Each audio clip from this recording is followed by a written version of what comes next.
Welcome to AMAN-WATER, where every drop counts. In this video, we're going to explore the key words of water engineering.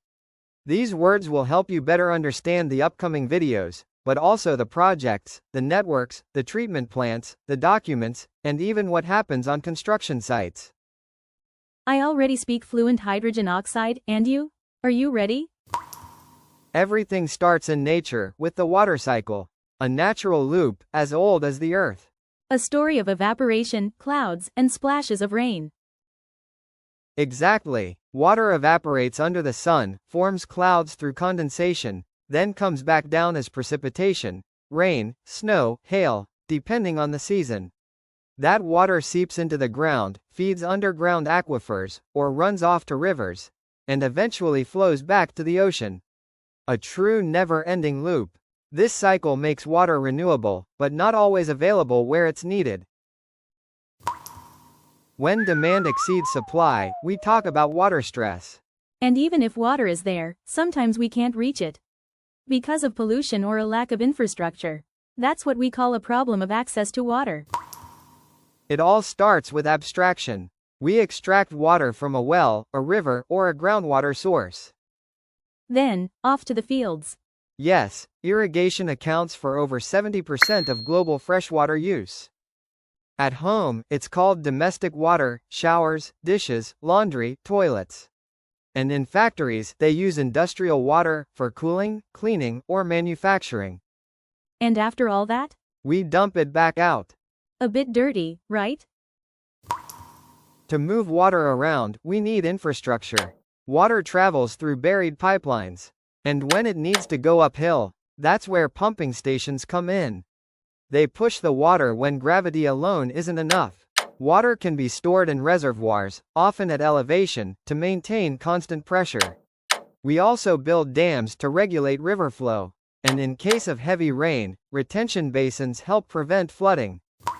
Once used, water becomes wastewater, and it needs to be dealt with properly. Combined sewers carry all water types together. Separate systems keep them apart. At the end of the line, wastewater treatment plants, that's where the magic happens. They also produce sludge, which needs its own treatment. Some plants even use lagooning, a natural, eco-friendly method. Before it reaches your tap, water needs to be purified. Welcome to the lab. First, we remove suspended solids. They're visible and annoying. Then we tackle colloidal particles, tiny but persistent. We add a coagulant to bring them together, then move on to flocculation, sedimentation, filtration, and finally disinfection. All these steps will be explained in detail in our upcoming videos on drinking water treatment. Just because water looks clear, doesn't mean it's safe. We need tests. Turbidity measures how cloudy it is. pH tells us if it's acidic or basic. Conductivity gives clues about dissolved salts.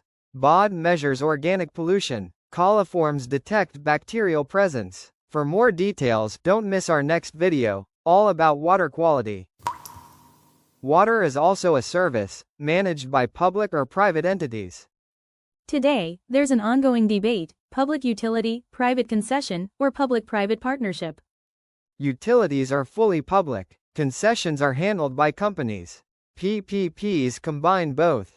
We'll explain everything in an upcoming video on governance models. Before we wrap up, here's a question.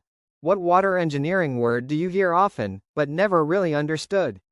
Tell us in the comments. We'll select a few to explain in future videos or in our newsletter. And now, grab a glass of water, and stay hydrated. If you're into this topic, don't forget to subscribe, hit the bell, and come with us to explore the world of water.